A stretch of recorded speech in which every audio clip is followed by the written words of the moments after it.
അപ്പം ഞാൻ ഇവിടുന്ന് നമ്മുടെ ഇന്ത്യയിൽ നിന്ന് ന്യൂസിലൻഡിൽ എങ്ങനെ എത്തിയെന്നും അവിടെ നിന്ന് ഞാൻ തിരിച്ച് ഇന്ത്യയിൽ എത്തുന്നിടം വരെ ഞാൻ എക്സ്പീരിയൻസ് ചെയ്തിട്ടുള്ള കുറച്ച് കാര്യങ്ങൾ ബ്രീഫായിട്ട് ഞാൻ പറഞ്ഞു പോവാണ്. എല്ലാമൊക്കെ പറയാൻ നിന്ന് കഴിഞ്ഞാൽ വീഡിയോ ഒത്തിരി ലെങ്തി ആയി പോകും. സോ കുറച്ച് നിങ്ങൾക്ക് അത്യാവശ്യം അറിഞ്ഞിരിക്കേണ്ട, ന്യൂസിലൻഡിലോട്ട് വരുവാനിരിക്കുന്നവരാണെങ്കിൽ അറിഞ്ഞിരിക്കേണ്ട കുറച്ച് കാര്യങ്ങൾ ബ്രീഫായിട്ട് നമുക്ക് നോക്കി പോകാം. ഫസ്റ്റ് എന്ന് പറയുന്നത് എല്ലാ നഴ്സുമാർക്കും അറിയാവുന്ന പോലെ നമ്മുടെ ഫസ്റ്റ് കടമ എന്ന് പറഞ്ഞത് OET പാസ്സാവുക എന്നുള്ളതാണ്. സോ എല്ലാവരെയും പോലെ തന്നെ ഞാനും ഇതുപോണക്ക് OET പാസ്സാവാൻ കുറേ സ്ട്രഗിൾസ് ഉണ്ടായിരുന്നു. കുറേ പ്രാവശ്യം ട്രൈ ചെയ്തു. എനിക്ക് റീഡിംഗ് എന്ന് പറയുന്ന മോഡ്യൂൾ എനിക്ക് കിട്ടുന്നുണ്ടായിരുന്നതേയില്ല. സോ അങ്ങനെ കുറേ പ്രാവശ്യം ട്രൈ ചെയ്തിട്ട് റീഡിങ്ങിൻ്റെ സ്കോറ് ഒരു ലെവലിൽ നിന്ന് മുന്നോട്ടോ താഴോട്ടോ എന്നുള്ള രീതിയിലായപ്പം റീഡിങ് മാത്രം എഴുതി അങ്ങനെ കുറേ സ്ട്രഗിൾസിലൂടെ OET പാസ്സായ ഒരു വ്യക്തിയാണ് ഞാൻ. സോ എനിക്ക് കുറേ പേര്, എൻ്റെ കുറേ ഫ്രണ്ട്സിനെ എനിക്കറിയാം, അവർ കുറേ പ്രാവശ്യം എഴുതിയിട്ട് ഫിനാൻഷ്യലി സ്റ്റേബിൾ അല്ലാത്തത് കൊണ്ടും തന്നെയല്ല കുറേ തവണ എഴുതിയിട്ട് നമ്മൾ മെൻ്റലി ഒരു ഡിപ്രസ്ഡ് മൂഡായി കഴിയുമ്പോഴത്തേന് അങ്ങനെ കുറച്ച് പേര് ഇട്ടിട്ട് പോയവരെയും എനിക്കറിയാം. സോ അവരോടെല്ലാവരോടുമായിട്ടും ഇനി OET പ്രിപ്പയർ ചെയ്യാൻ തുടങ്ങുന്ന ആരെങ്കിലും ഉണ്ടെങ്കിൽ, അല്ലെങ്കിൽ പ്രിപ്പയർ ചെയ്തിട്ട് പകുതി വഴിക്ക് ഇട്ടിട്ട് പോയി എന്നെ കൊണ്ട് ഇനി പറ്റില്ല എന്നുള്ള കുറേ ആൾക്കാരും ഇപ്പോഴും ഉണ്ടെന്ന് എനിക്കറിയാം. സോ അവർക്ക് അവരോട് വേണ്ടി ഞാൻ പറയുന്നത്, ഞാനൊരു ബെസ്റ്റ് എക്സാമ്പിളാണ്. എന്ന് വെച്ചാൽ ഞാൻ OET കുറേ തവണ ട്രൈ ചെയ്തിട്ട് ഒരു പരിധി കഴിഞ്ഞിട്ട് നമ്മളൊരു ഡിപ്രഷൻ സ്റ്റേറ്റിലൂടെ വരെയൊക്കെ ആയിരുന്നു. കാരണം എങ്ങനെയൊക്കെ ചെയ്തെന്ന് പറഞ്ഞാലും എനിക്ക് റീഡിങ് കിട്ടുന്നുണ്ടായിരുന്നില്ല.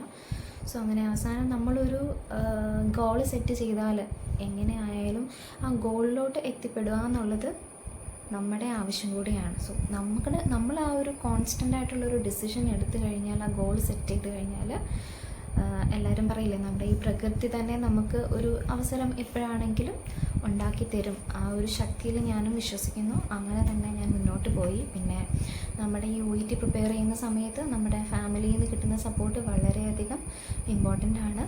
സോ ആ ഒരു കാര്യത്തിൽ ഞാൻ ഐ എം സോ ലക്കി ആയിരുന്നു. എൻ്റെ ഹസ്ബൻഡ് ആയിരുന്നാലും മദറിൻലോ ഫാദറിൻലോ അവരൊക്കെ ആണെങ്കിലും ഭയങ്കര സപ്പോർട്ടായിരുന്നു.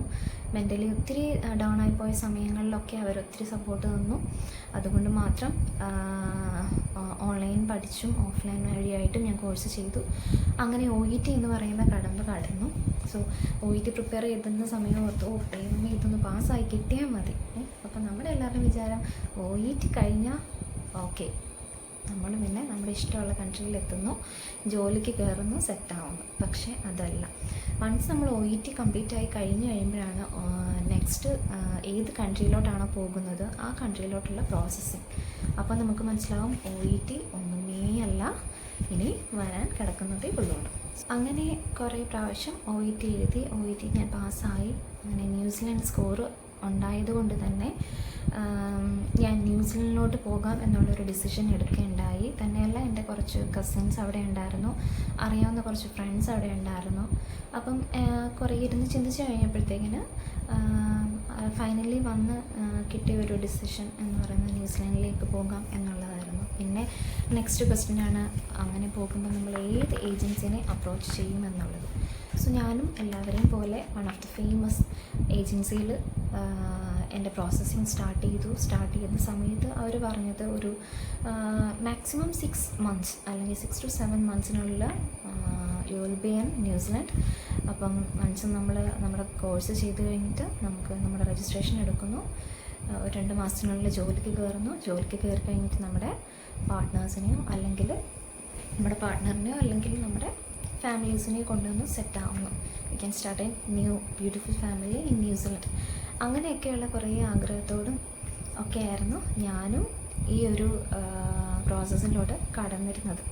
കാരണം നമ്മളൊരു ഏജൻസിനെ അപ്രോച്ച് ചെയ്യുമ്പോൾ ആദ്യമേ എല്ലാം തന്നെ ചോദിച്ചിരുന്നു. അപ്പോൾ അവരൊരു ടൈം ഫ്രെയിം പറഞ്ഞത് 6 months ആയിരുന്നു. സോ നമ്മളൊരു 6 മാറ്റി ഒരു 7-8 months ആണെങ്കിലും കുഴപ്പമില്ല. സോ അത് കേട്ട് ഞാൻ എൻ്റെ ജോലി റിസൈൻ വയ്ക്കുകയുണ്ടായി. സോ അങ്ങനെ ഞാൻ പ്രോസസ്സിങ് സ്റ്റാർട്ട് ചെയ്തു. അപ്പം നമുക്ക് എല്ലാവർക്കും അറിയാം, ന്യൂസിലൻഡിലോട്ടുള്ള പ്രോസസ്സിങ്ങിലെ ഫസ്റ്റ് പ്രോസസ്സ് എന്ന് പറയുന്നത് CGFNS പ്രോസസ്സാണ്. പിന്നെ നെക്സ്റ്റ് വരുന്നത് ഡിസിഷൻ ലെറ്റർ, പിന്നെയാണ് നമ്മുടെ ക്യാപ് സീറ്റ് നമ്മൾ ഫൈൻഡ് ചെയ്ത് നമ്മൾ അങ്ങോട്ടേക്ക് പോകാനുള്ള വിസയ്ക്ക് അപ്ലൈ ചെയ്യുന്നത്. സോ അങ്ങനെ എൻ്റെ CGFNSൻ്റെ ടൈം ഒരു 3 months പറഞ്ഞെങ്കിൽ ഒരു 3.5-4 മാസത്തിനുള്ളിൽ എനിക്കെൻ്റെ CGFNS കിട്ടുകയും അതിനുശേഷം ഞാൻ ന്യൂസിലൻഡിലേക്കുള്ള DLന് അപ്ലൈ ചെയ്യുകയും ഉണ്ടായി. അങ്ങനെ അവസാനം DL ഒരു 2.5-3 മാസത്തിനുള്ളിൽ എൻ്റെ DLും വന്നു. സോ DL നമ്മുടെ കയ്യിൽ കിട്ടാവുക എന്നുള്ളത്, എൻ്റെ പ്രോസസ്സിങ് ഞാൻ തുടങ്ങിയ സമയം എന്ന് പറയുന്നത് ജാനുവരി 2023 ജാനിലായിരുന്നു. ഡിസംബറിൽ ഞാൻ OET പാസ്സായി, ജാനിൽ ഞാൻ പ്രോസസ്സിങ് സ്റ്റാർട്ട് ചെയ്തിരുന്നു. ജാൻ ലാസ്റ്റ് എന്ന് വേണമെങ്കിൽ പറയാം, കാരണം കുറേ എൻ്റെ രജിസ്ട്രേഷൻസൊക്കെ എക്സ്പയർഡ് ആയി കിടന്നത് കൊണ്ട് തന്നെ അത് റിന്യൂവൽ ചെയ്യാൻ കുറച്ച് ടൈം എടുത്തു. അപ്പം ജാൻ പോട്ടെ, ഫെബ് എന്ന് കൂട്ടാം. ഫെബ് പകുതിയൊക്കെ ആയപ്പോഴത്തേനാണ് പ്രോസസ്സിങ് സ്റ്റാർട്ട് ചെയ്തത്. അങ്ങനെ ഫൈനലി എൻ്റെ DL എനിക്ക് വരികയാണ്. DL വന്നത് സെപ്റ്റംബർ ആയപ്പോഴത്തേന് എൻ്റെ DL വന്നു. അങ്ങനെ ആ കടമ്പയും കഴിഞ്ഞു. അന്നത്തെ ആ ഒരു സമയത്ത് DL ഒരു 1.5-2 മാസത്തിനുള്ളിൽ കിട്ടുമായിരുന്നു. എനിക്കും ഏകദേശം ഒരു 1.5-2 മാസമൊക്കെ ആയപ്പോഴത്തേന് എൻ്റെ DLും വന്നു. സോ DL വൺസ് നമ്മുടെ DL കിട്ടിക്കഴിഞ്ഞാൽ നെക്സ്റ്റ് വേണ്ടത് നമുക്ക് ക്യാപ് സീറ്റാണ്. അപ്പം ക്യാപ് സീറ്റിൻ്റെ കാര്യം പറഞ്ഞു കഴിഞ്ഞ് ഈ ഏജൻസിനെ അപ്രോച്ച് ചെയ്ത് കഴിഞ്ഞപ്പോഴത്തേന് അവർ പറഞ്ഞത് അവർക്കുള്ള ക്യാപ് സീറ്റ് എന്ന് പറയുന്നത് ഇനി നെക്സ്റ്റ് 6 months കഴിഞ്ഞിട്ട് അവർക്ക് ക്യാപ് സീറ്റ് അവൈലബിലിറ്റി ഉള്ളൂ. കാരണം കുറേ ആപ്ലിക്കേഷൻസ് ഉള്ളത് കൊണ്ട് തന്നെ അപ്പം അവർക്ക് ആദ്യമേ ചെല്ലുന്ന ആപ്ലിക്കേഷൻസാണ് അവർക്ക് സബ്മിറ്റ് ചെയ്യേണ്ടത്. നമുക്ക് ആരെയും കുറ്റം പറയാൻ പറ്റത്തില്ല. പക്ഷേ എൻ്റെ ഒരു എക്സ്പീരിയൻസിൽ നിന്ന് എനിക്ക് പറയാനുള്ളത്, എല്ലാവരോടും പറയാനുള്ളത് എന്താണെന്ന് വെച്ചാൽ, നമ്മൾ ഒരിക്കലും ഒരു ഒരു ഫേമസ് ആയിട്ടുള്ള ഏജൻസി നോക്കി പോയി കഴിഞ്ഞാൽ അവിടെയുള്ള number of applicants and applications എന്ന് പറയുന്നത് കൂടുതലായിരിക്കും. അപ്പം അതിനനുസരിച്ചിട്ട് നമ്മളുടെ പ്രോസസ്സിങ് ഡിലേ ആകാൻ അല്ലെങ്കിൽ ഇത്തിരി ലെങ്തി ആവാനുള്ള ചാൻസ് വളരെ കൂടുതലാണ്. സോ മാക്സിമം നമ്മൾ ഒരു ഏജൻസി നോക്കുകയാണെന്നുണ്ടെങ്കിൽ ആദ്യമേ തന്നെ അവരോട് കറക്റ്റായിട്ടുള്ള കാര്യങ്ങൾ ചോദിച്ച് മനസ്സിലാക്കുക. പിന്നെ ഞാൻ പോയ സമയത്ത് ഞങ്ങളുടെ ക്ലിനിക്കൽ ടോട്ടൽ ഒരു ക്യാപ് കോഴ്സ് എന്ന് പറയും, കോമ്പിറ്റൻസി അസസ്മെൻറ്റ് പ്രോഗ്രാമാണ്. അവിടെ പോകുന്ന ന്യൂസിലൻഡിലോട്ട് പോകുന്ന നഴ്സുമാരെല്ലാം തന്നെ മീറ്റ് ചെയ്യേണ്ട ഒരു വൺ ഓഫ് ദ റിക്വയർമെൻ്റ് ആണ് കോമ്പിറ്റൻസി അസസ്മെൻറ്റ് പ്രോഗ്രാം പാസ്സാവുക എന്നുള്ളത്. അപ്പം സംസാരിക്കുന്ന സമയത്ത് പല ഏജൻസികളും ഞാനിങ്ങനെ അറിഞ്ഞതാണ്, തിയറി ക്ലാസ്സസ് നമുക്ക് ഇവിടെ തന്നെ ചെയ്തിട്ട് പിന്നെയുള്ളൊരു 1 month ക്ലിനിക്കൽ പ്ലേസ്മെൻറ്റ് വൺസ് നമ്മൾ ന്യൂസിലൻഡിൽ എത്തിക്കഴിഞ്ഞിട്ട് അവിടെ നമുക്ക് ചെയ്യാം. സോ അങ്ങനെ നമുക്ക് കുറച്ച് സമയം നമ്മുടെ അതായത് വേസ്റ്റായി പോകത്തില്ല. നാട്ടിൽ നിന്നുകൊണ്ട് തന്നെ നമുക്ക് ആ തിയറി ക്ലാസ് അറ്റൻഡ് ചെയ്യാം. ഓക്കെ, അപ്പം അങ്ങനെ അവർ 6 months കഴിഞ്ഞിട്ടേ ക്യാപ് സീറ്റ് കിട്ടത്തുള്ളൂ, അവർക്ക് അവൈലബിലിറ്റി ഇല്ല എന്ന് പറഞ്ഞുകൊണ്ട് തന്നെ ഞങ്ങൾ വേറെ കുറേ ഏജൻസീനെ അപ്രോച്ച് ചെയ്യുകയും അവരോട് സംസാരിച്ച് കഴിഞ്ഞപ്പോഴത്തേന് കുറച്ച് പേർക്ക് നെക്സ്റ്റ് മന്ത് അല്ലെങ്കിൽ 2 മാസം കഴിഞ്ഞിട്ട് അങ്ങനെയൊക്കെ സീറ്റ് അവൈലബിലിറ്റി ഉള്ളതായിട്ടും നമ്മൾ മനസ്സിലാക്കി. അങ്ങനെ കുറേ ഡിസ്കഷനൊക്കെ കഴിഞ്ഞിട്ട് എൻ്റെ ഹസ്ബൻഡിൻ്റെ അറിയാവുന്ന ഒരു ഫ്രണ്ട് വഴി ഒരു ഏജൻസി പരിചയപ്പെട്ടു. അങ്ങനെ ആ ഏജൻസിനെ കോണ്ടാക്റ്റ് ചെയ്യുകയും വൺസ് ഞങ്ങൾക്ക് ഡിസിഷൻ ലെറ്റർ വന്ന ഉടനെ തന്നെ ഈ നേരത്തെ കൊടുത്തിരുന്ന ഏജൻസിയിൽ നിന്നും ഞങ്ങളുടെ ആപ്ലിക്കേഷൻസും ക്രെഡൻഷ്യൽസ് എല്ലാം വാങ്ങിച്ച് മറ്റേ ഏജൻസിക്ക് കൈമാറുകയും അവർ വിതിൻ 1 month 1 month ഫുള്ള് തന്നെ എടുത്തില്ല, 20-25 days തന്നെ നമുക്ക് ആവശ്യമായ ക്യാപ് സീറ്റ് നമുക്ക് വാങ്ങിത്തരികയും ചെയ്തു. സോ ഞാൻ ഇതൊക്കെ ഷെയർ ചെയ്യുന്നത് എൻ്റെ ഒരു എക്സ്പീരിയൻസ് ഞാൻ നിങ്ങൾക്ക് പറഞ്ഞു തരുന്നത്, ഇനിയും അങ്ങടേക്ക് പോകാനിരിക്കുന്ന അല്ലെങ്കിൽ പ്രോസസ്സിങ് ചെയ്തുകൊണ്ടിരിക്കുന്ന കുറേ ആൾക്കാരുണ്ട്. സോ അവർക്ക് ഇതൊരു ലെസൺ ആവട്ടെ എന്നോർത്താണ്. കാരണം നമ്മൾ ഒരു ഏജൻസി അപ്രോച്ച് ചെയ്യുക, അവിടെ നിന്ന് പകുതി വഴിക്ക് നമ്മൾ ഡിസ്കണ്ടിന്യൂ ചെയ്ത് നെക്സ്റ്റ് ഏജൻസിനെ അപ്രോച്ച് ചെയ്യുമ്പം there will be A time lag. അതെന്ന് വെച്ചാൽ നമ്മുടെ പ്രോസസ്സിങ്ങിനെ എഫക്റ്റ് ചെയ്യും. ഓൾറെഡി ന്യൂസിലാൻഡ് പ്രോസസ്സിങ് എന്ന് പറയുന്നത് ഭയങ്കര ഡിലേ ഉള്ളതാണ്, എല്ലാവർക്കും അറിയാം. സോ അതിൻ്റെ മുകളിൽ കൂടെ നമ്മൾ ഒരു സ്ഥലത്ത് നിന്ന് മറ്റൊരു സ്ഥലത്തേക്ക് എടുത്ത് ചാടുമ്പോൾ ദ വിൽ ബി എക്സ്ട്രാ ടൈമാണ് നമുക്ക് വേസ്റ്റായി പോകുന്നത്. എന്തോ അന്ന് ആ ഒരു ടൈമിൽ അങ്ങനെ ഒരു ഡിസിഷൻ എടുത്തതുകൊണ്ട് തന്നെ ഞാനിത് കുറച്ച് നേരത്തെ അവിടെ എത്താൻ, എനിക്ക് ക്യാബ് സീറ്റ് നേരത്തെ കിട്ടുകയും കുറച്ച് നേരത്തെ അവിടെ എത്തി എനിക്ക് രജിസ്ട്രേഷൻ കിട്ടാനും ഇടയുണ്ടായി. ഒരു കണക്കിന് പറഞ്ഞാൽ അതൊരു നല്ലൊരു കാര്യമായിട്ട്, ദൈവാധീനമായിട്ട് ഞാൻ വിശ്വസിക്കുന്നു. അല്ലായിരുന്നുണ്ടെങ്കിൽ ആക്ച്വലി നമുക്കറിയത്തില്ലായിരുന്നു ഇങ്ങനെ ഒരു അവസ്ഥ ന്യൂസിലാൻഡിൽ ഉണ്ടാകുമെന്ന് നമ്മൾ പ്രതീക്ഷിച്ചതേയില്ല. സോ ഇനിയും അന്ന് ഞാൻ ഇതിലും വൈകിയിരുന്നെങ്കിൽ ഒരു 6 മന്ത് കഴിഞ്ഞിട്ടാണ് ഞാൻ വീണ്ടും ക്യാബ് സീറ്റ് എനിക്ക് കിട്ടുന്നതെന്നുണ്ടെങ്കിൽ ഇപ്പം ഞാൻ അവിടെ എത്തി വീണ്ടും ഞാൻ ഇപ്പോൾ സ്ട്രഗിൾ ചെയ്തതിൻ്റെ ഇരട്ടി സ്ട്രഗിൾ ചെയ്യുമായിരുന്നു. ഈവൻ ഞങ്ങൾക്ക് തന്നെ കൺഫ്യൂഷൻ ഉണ്ടായി. വൺ ഓഫ് ദ ഫേമസ് ഏജൻസിയാണ്, അവർക്ക് ക്യാബ് സീറ്റ് കിട്ടണില്ല. പക്ഷേ നമ്മൾ വേറെ ഏജൻസിക്കാരോട് ചോദിക്കുമ്പോൾ അവരുടെ കയ്യിൽ ക്യാബ് സീറ്റ് ഉണ്ട്. അപ്പം എന്തോ ഒരു അൺയൂഷ്വലായിട്ടുള്ള ഒരു ഇത് നമുക്ക് ഫീൽ ചെയ്തിരുന്നു. പക്ഷെ വൺസ് ഞാൻ ന്യൂസിലൻഡിൽ എത്തിക്കഴിഞ്ഞപ്പോഴാണ് നമുക്ക് അതിൻ്റെ എങ്ങനെയൊക്കെയാണ് ഇതിൻ്റെ സംഭവങ്ങളെന്നുള്ള കാര്യങ്ങൾ മനസ്സിലായത്. സോ അത് ഞാൻ പതിയെ നിങ്ങളെ അറിയിക്കുന്നതായിരിക്കും. അങ്ങനെ കാത്തിരുന്ന് നമുക്ക് ക്യാബ് ഓഫർ ലെറ്റർ നമുക്ക് കിട്ടി, ക്യാബ് സീറ്റ് കിട്ടി. വെസ്ലി എന്ന് പറയുന്ന ഒരു ഇൻസ്റ്റിറ്റ്യൂട്ട്, ഓക്ലൻഡിൽ, ന്യൂസിലാൻഡിൽ ഓക്ലൻഡ് എന്ന് പറയുന്ന സ്ഥലത്ത് വെസ്ലി ഇൻസ്റ്റിറ്റ്യൂട്ടിലാണ് എനിക്ക് ക്യാബ് സീറ്റ് കിട്ടുന്നതും. അങ്ങനെ ഞാൻ ഇവിടുന്ന് സെപ്റ്റംബറിൽ DL കിട്ടി. ഒക്ടോബർ 23 ഞാനിവിടുന്ന് കയറി. 25 2 ദിവസം വേണം. 25 ഞാൻ ന്യൂസിലാൻഡിലെത്തി. 27 ഞങ്ങളുടെ തിയറി ക്ലാസ് സ്റ്റാർട്ട് ചെയ്ത് 1 വീക്ക് തിയറി ക്ലാസ്, ദെൻ ദെറാഫ്റ്റർ നമുക്ക് ക്ലിനിക്കൽ പ്ലേസ്മെൻറ്റ് ഒരു 6 വീക്സ്. അപ്പം എനിക്ക് കിട്ടിയ ക്ലിനിക്കൽ പ്ലേസ്മെൻറ്റ് എന്ന് പറയുന്നത്, ഞാൻ ഓക്ലൻഡിൽ നിന്നും ഇത്തിരി അധികം ദൂരമുള്ള സ്ഥലത്തായിരുന്നു. ഹാമിൽട്ടൺ എന്ന് പറയും. ന്യൂസിലാൻഡിലുള്ള നഴ്സുമാരാണെങ്കിൽ അറിയാൻ പറ്റുമായിരിക്കും. അവിടെ ഒരു ഏജ്ഡ് കെയർ ഹോമിലായിരുന്നു. ഏജ്ഡ് കെയർ ഹോമിലാണ് നമ്മുടെ ഇവിടുത്തെ പ്രായമുള്ള ആൾക്കാരെ നോക്കുന്ന, അവിടെ നമ്മളങ്ങനെയാണ് പറയാറുള്ളത്. അപ്പം അവിടെ എനിക്ക് സത്യം പറഞ്ഞാൽ അങ്ങനെ ഒരു എക്സ്പോഷർ ഫസ്റ്റ് ടൈമാണ്. സോ ഒരു ലാംഗ്വേജിൻ്റെ പ്രോബ്ലം ഉള്ളതുകൊണ്ട് തന്നെ ആദ്യത്തെ കുറച്ച് സമയം നമുക്ക് കുറച്ച് സ്ട്രഗിൾസ് ഉണ്ടായിരുന്നു. പക്ഷേ അതൊക്കെ കഴിഞ്ഞ് ക്യാബ് കോഴ്സൊക്കെ കഴിഞ്ഞ് നമ്മൾ തിരിച്ച് ഓക്ലൻഡിൽ വന്നു ഗ്രാജുവേഷന് വേണ്ടി. അങ്ങനെ വൺസ് നമ്മുടെ ഗ്രാജുവേഷൻ ഡിസംബർ 8 10 നമ്മുടെ ഗ്രാജുവേഷൻ കഴിഞ്ഞു. അങ്ങനെ ക്യാബ് കോഴ്സിൻ്റെ സർട്ടിഫിക്കറ്റ് കയ്യിൽ കിട്ടി. പിന്നെ വൺസ് നമ്മുടെ APC വരാൻ വെയിറ്റ് ചെയ്തുകൊണ്ടിരിക്കുകയായിരുന്നു. കാരണം ആ ഒരു സമയത്തേക്കിന് എല്ലാ ജോബ്സ്, അതായത് നമ്മളാണെങ്കിൽ നാട്ടിലത്തെ പോലെയല്ല, നമ്മളവിടെ ഒരു ജോബിന് അപ്ലൈ ചെയ്യുമ്പോൾ ഓരോ സ്പെസിഫിക് സൈറ്റുണ്ട് ജോബ് സീക്കേഴ്സിന്. അതായത് ഫേമസ് ആയിട്ട് ഞാൻ പറയാമെന്നുണ്ടെങ്കിൽ സീക്കർ, ട്രേഡ്മീ, ലിങ്ക്ഡിൻ, പിന്നെ കിവി ഹെൽത്ത് ജോബ്സ്, അങ്ങനെയൊക്കെയാണ് മെയിൻലി എല്ലാവരും ആദ്യമേ യൂസ് ചെയ്യാറുള്ളത് സീക്കാണ്. സോ അതിലൂടെയൊക്കെ ഞങ്ങളുടെ ആ സൈറ്റിലൊക്കെ കയറി ഞങ്ങളുടെ CV അപ്ലോഡ് ചെയ്യുകയും അങ്ങനെ ഞങ്ങളുടെ ഇൻഡിവിജ്വലായിട്ട് തന്നെ നമുക്ക് ഇഷ്ടമുള്ള ജോബ് നമ്മൾ തന്നെയാണ് അവിടെ ഫൈൻഡ് ചെയ്യുന്നത്. അപ്പം അങ്ങനെ നമ്മുടെ ഗ്രാജുവേഷനൊക്കെ കഴിഞ്ഞിട്ട് ഒരു 1.5 മാസം ഞങ്ങൾക്ക് എടുത്തു ഞങ്ങളുടെ APC കിട്ടാൻ. കാരണം ഞങ്ങൾ പോയ സമയം എന്ന് പറയുന്നത് ഒക്ടോബറിൽ പോയി. ഡിസംബർ ജാൻ എന്ന് പറയുന്നത് നമുക്ക് എല്ലാവർക്കും അറിയാം വെക്കേഷനാണ്. സോ നമ്മുടെ നാട്ടിലെ ഒരു ആനുവൽ വെക്കേഷൻ പോലെയാണ് അവിടെ December January, Christmas, Easter vacation എന്ന് പറയുന്നത്. ആ സമയത്ത് മോസ്റ്റ് ഓഫ് ദ ഇൻസ്റ്റിറ്റ്യൂട്ട് അല്ലെങ്കിൽ സ്ഥാപനങ്ങളെല്ലാം തന്നെ ഷട്ട് ഡൗൺ ആയിരിക്കും. സോ ഞങ്ങളുടെ ഗ്രാജുവേഷൻ കഴിയുന്ന സമയത്ത് ഞങ്ങളുടെ കോളേജിൽ നിന്ന് പറഞ്ഞിരുന്നു നഴ്സിംഗ് കൗൺസിൽ ഒരു 1.5 മാസം വിൽ ബി ഷട്ട് ഡൗൺ ആയിരിക്കും. പക്ഷേ നമ്മളോട് നിങ്ങൾ വറി ചെയ്യേണ്ട, നിങ്ങളുടെ പേപ്പേഴ്സൊക്കെ ഞങ്ങൾ കറക്റ്റ് സമയത്ത് അയക്കുകയും അവിടെ നിന്ന് മൂവ് ചെയ്യാനുള്ള പ്രിപ്പറേഷൻസൊക്കെ അവിടെ ചെയ്യാൻ കുറച്ച് ആൾക്കാർ നഴ്സിംഗ് കൗൺസിൽ ഉണ്ടാകുമെന്നുണ്ട് അങ്ങനെ പറഞ്ഞിരുന്നു.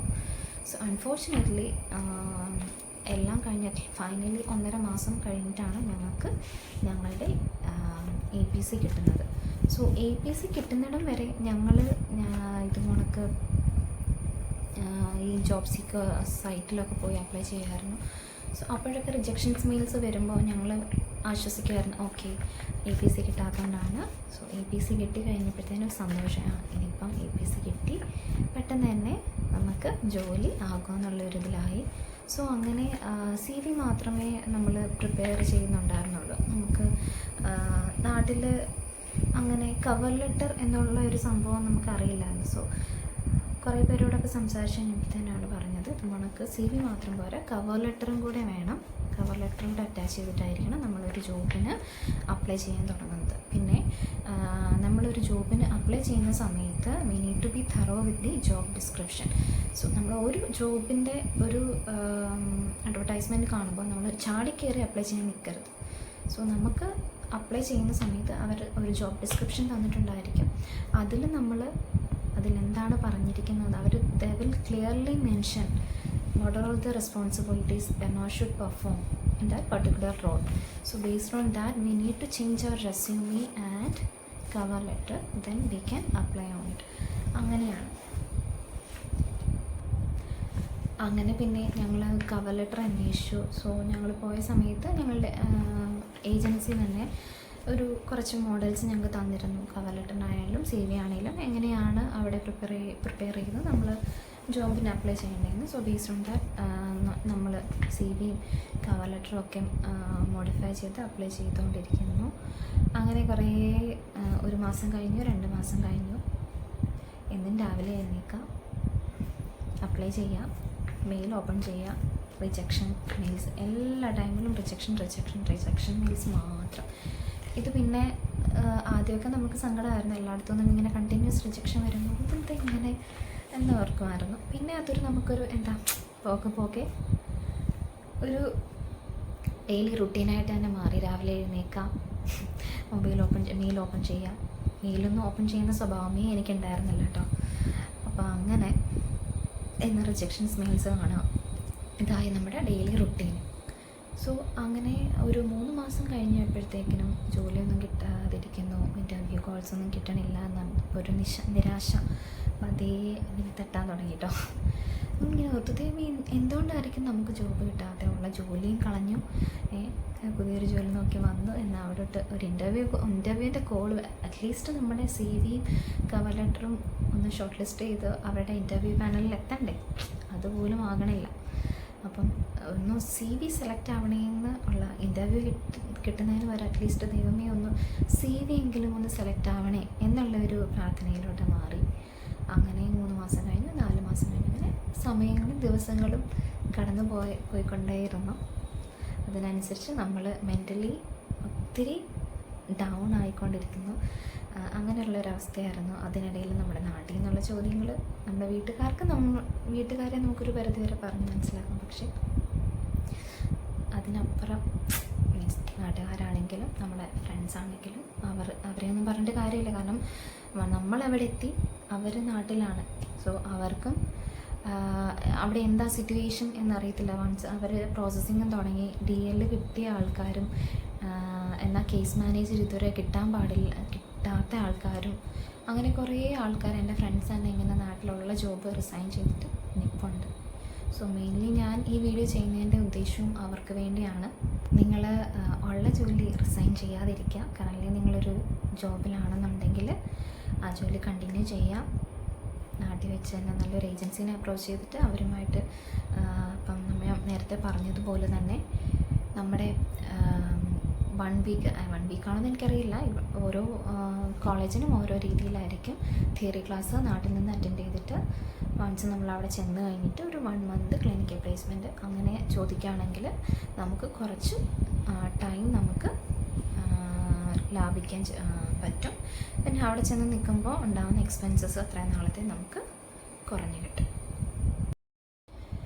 സത്യം പറഞ്ഞാൽ ഒരു ഡിസംബർ ജാനിന് മുന്നേ, അതായത് 2024 മുന്നേ വരെ ഈ ജോബ് കിട്ടാൻ അത്ര വലിയ പാടൊന്നും ഉണ്ടായിരുന്നില്ല. ഞങ്ങൾ അങ്ങോട്ട് ക്യാപ്പ് പാസ്ഔട്ടായി ഇറങ്ങി, ഡിസംബറിൽ ഇറങ്ങി, ജാൻ ആയപ്പോഴത്തന്നെ എല്ലാം പൂട്ടിക്കെട്ടി, എല്ലായിടത്തെയും വേക്കൻസി കുറഞ്ഞു. അപ്പം ആദ്യമൊന്നും നമുക്ക് ഇതെന്താ ഇങ്ങനെ, എന്തുകൊണ്ട് ഇങ്ങനെ ആവുന്നു ഒന്നും മനസ്സിലാവുന്നുണ്ടായിരുന്നില്ല.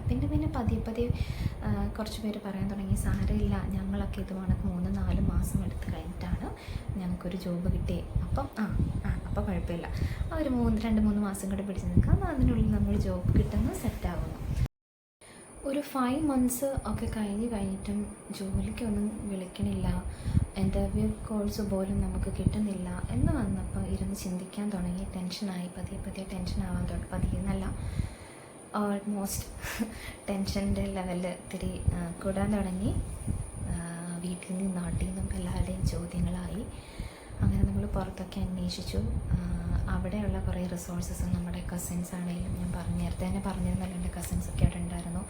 യൂണിറ്റ് കോർഡിനേറ്റേഴ്സായിട്ടും രജിസ്റ്റേർഡ് നഴ്സായിട്ടും പിന്നെ കുറേ ഫ്രണ്ട്സ് ഉണ്ടായിരുന്നു. പിന്നെ അവിടെ എനിക്കറിയാവുന്നൊരു ഫാമിലി ഉണ്ടായിരുന്നു. ആ ചേട്ടനാണെങ്കിലും ആ ചേട്ടൻ്റെ കുറേ ഫ്രണ്ട്സിനെ അവർ തന്നെ നഴ്സുമാരായിട്ട് അങ്ങനെ നമ്മളെ ഹെൽപ്പ് ചെയ്യാനുള്ള കുറേ റിസോഴ്സസ് ഒത്തിരി അവൈലബിൾ ആയിരുന്നു. പക്ഷേ എങ്കിൽ പോലും നമുക്ക് ഒരു ജോബ് കിട്ടാൻ പറ്റാത്ത അവസ്ഥയായിരുന്നു. കാരണം അവിടെ വേക്കൻസീസ് ഇല്ല.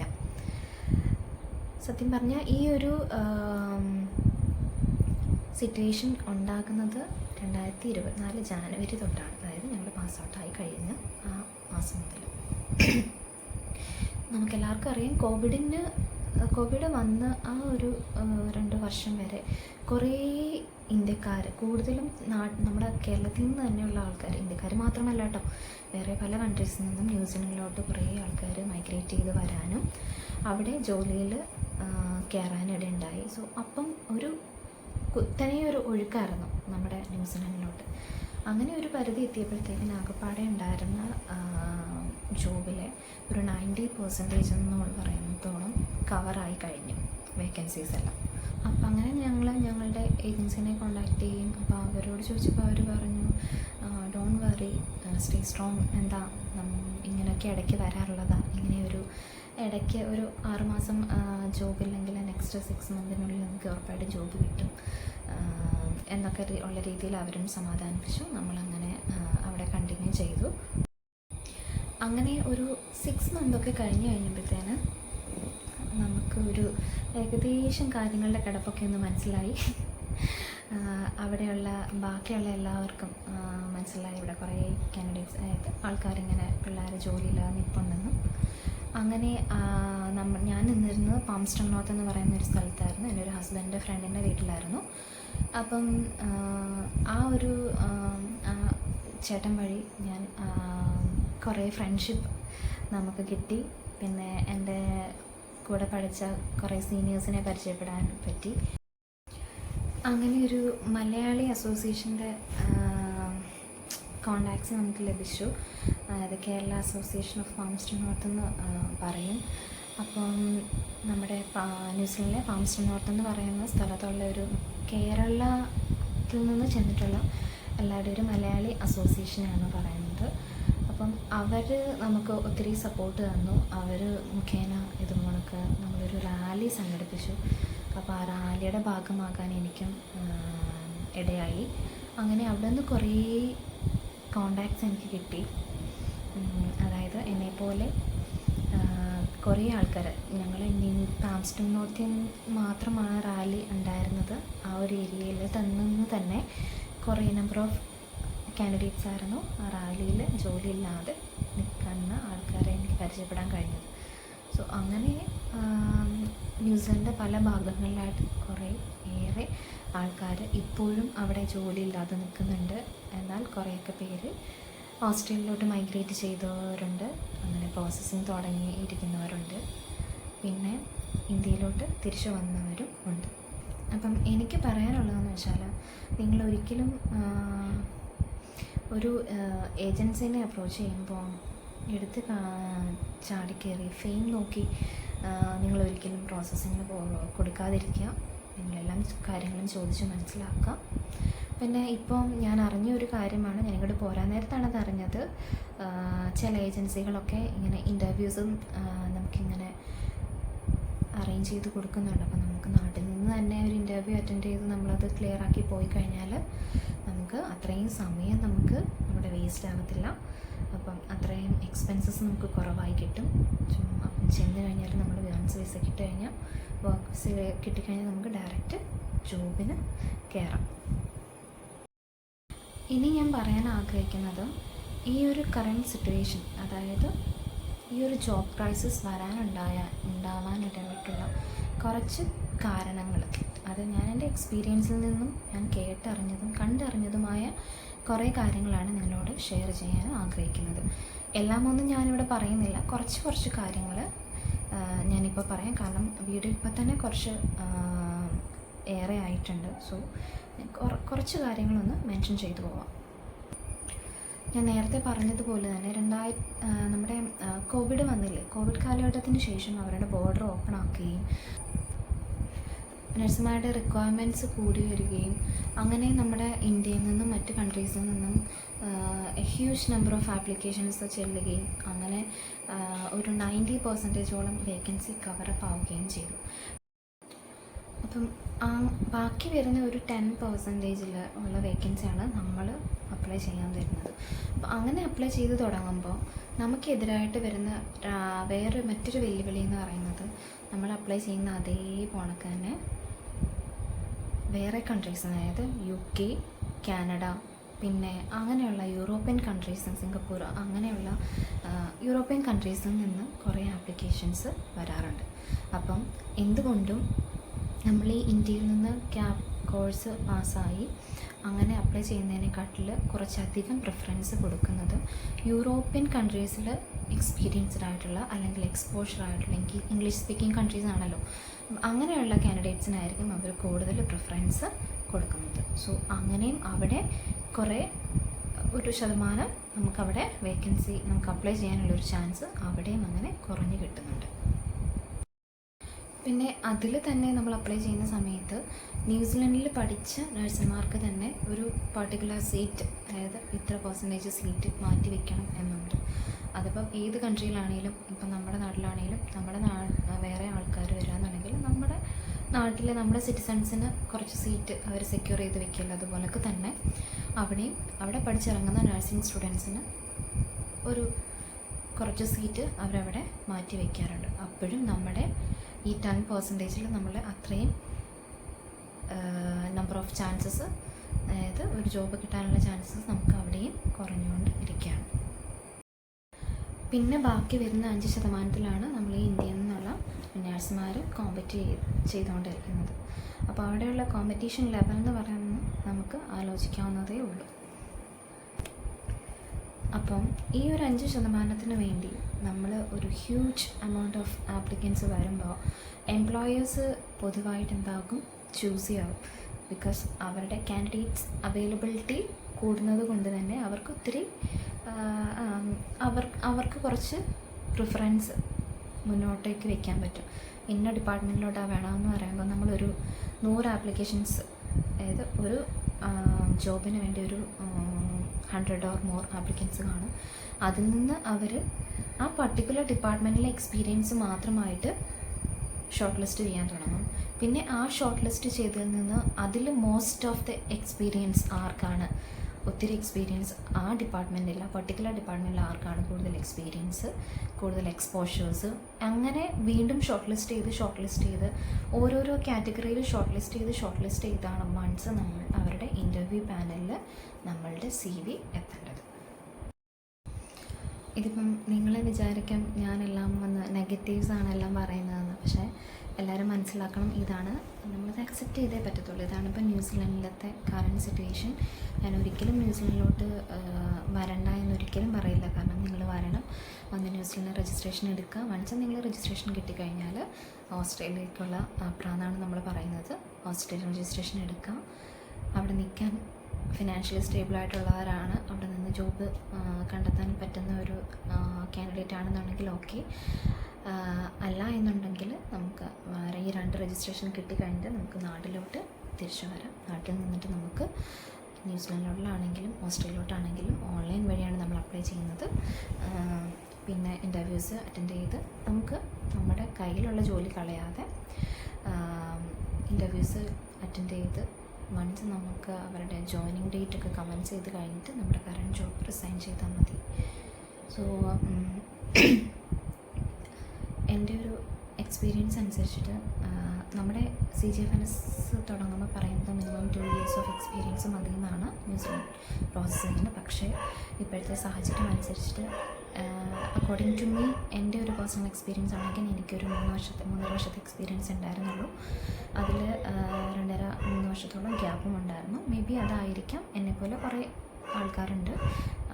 കൂടുതലും ഞങ്ങളിങ്ങനെ ഇരുന്ന് ചിന്തിച്ച് നോക്കിയപ്പോൾ ഗ്യാപ്പ് ഞങ്ങൾക്ക് എല്ലാവർക്കും തന്നെ ജോലി അവസാനം കിട്ടാത്ത കുറച്ച് പേർക്ക് ഗ്യാപ്പും ഉണ്ടായിരുന്നു. മേ ബി അതായിരിക്കാം. ചിലപ്പോൾ എക്സ്പീരിയൻസ് മിനിമം ഒരു 5 ഇയേഴ്സ് അല്ലെങ്കിൽ 5 ഇയേഴ്സ് അബവ് എക്സ്പീരിയൻസ് ഉള്ളവരാണെങ്കിൽ പിന്നെയും ഇപ്പോഴത്തെ സിറ്റുവേഷനിൽ ന്യൂസിലാൻഡിൽ ചെന്നാൽ ചാൻസ് ഉണ്ടാകും. അല്ലാതെ 2 വർഷമോ 3 വർഷമോ ഒക്കെ ഉള്ളതെന്നുണ്ടെങ്കിൽ ഇപ്പോൾ ഒരു ഇത്തിരി പാടായിരിക്കും. പക്ഷെ ഞാൻ ഒരിക്കലും ന്യൂസിലാൻഡ് പോകണ്ടെന്ന് ഒരിക്കലും പറയില്ല. Go and get the registration done. അപ്പോൾ നമുക്ക് 2 കൺട്രീസിലോട്ടും നാട്ടിൽ വന്നിട്ട് അപ്ലൈ ചെയ്ത് ഇതൊക്കെ മാറും. ഈ സിറ്റുവേഷനൊക്കെ മാറും. കാരണം എല്ലാവരും അങ്ങനെ തന്നെ പറയാറുള്ളത്. ന്യൂസിലൻഡിലുള്ള എല്ലാവരും ഒരു 1 ഇയർ അല്ലെങ്കിൽ 6 മന്ത് 1 ഇയർ വരെ നീണ്ടുപോയേക്കാം ഈ ജോബ് ക്രൈസിസ്. അതിൻ്റെ കൂടെ ഒരു എക്കണോമിക് ക്രൈസിസും സാമ്പത്തിക മാന്ദ്യം കൂടെ വന്നു. അവിടെ റെസിഷൻ അവർ അനൗൺസ് ചെയ്തായിരുന്നു. അപ്പം ഉള്ള സ്റ്റാഫിൻ്റെ തന്നെ ഫുൾ ടൈംസൊക്കെ, അതായത് ഫുൾ ടൈമായിട്ടുള്ള വർക്കിംഗ് അവേഴ്സ് കട്ട് ചെയ്ത് കൊണ്ടുവരികയാണ് സാമ്പത്തിക മാന്ദ്യം മൂലം. അപ്പോൾ നമ്മൾ പുതിയ കാൻഡിഡേറ്റ്സ് ചെല്ലുമ്പോൾ അവർക്ക് എങ്ങനെ ജോബ് കിട്ടുമെന്ന് നമുക്ക് ഊഹിക്കാവുന്നതേ ഉള്ളൂ. സോ ഇത്രയൊക്കെ ഞാൻ ഒന്ന് ബ്രീഫായിട്ട് പറഞ്ഞു എന്നേ ഉള്ളൂ. കുറേ കാര്യങ്ങൾ പറയണമെന്നുണ്ട്, പക്ഷെ ഒത്തിരി ഇപ്പം തന്നെ കുറേ ലെങ്തി ആയതുകൊണ്ട് തന്നെ ഞാൻ വീഡിയോ ഇവിടെ വെച്ച് വൈൻഡപ്പ് ചെയ്യുകയാണ്. സോ നിങ്ങൾക്ക് എല്ലാവർക്കും ഈ വീഡിയോ ഇഷ്ടപ്പെടുകയെന്നുണ്ടെങ്കിൽ ലൈക്ക് ചെയ്യുക, ഷെയർ ചെയ്യുക, സബ്സ്ക്രൈബ് ചെയ്യുക. പിന്നെ ഞാൻ ഫസ്റ്റ് ടൈമാണ് വീഡിയോ ഷൂട്ട് ചെയ്യുന്നത്. സോ എന്തെങ്കിലും തെറ്റുണ്ടെന്നുണ്ടെങ്കിൽ ക്ഷമിക്കുക.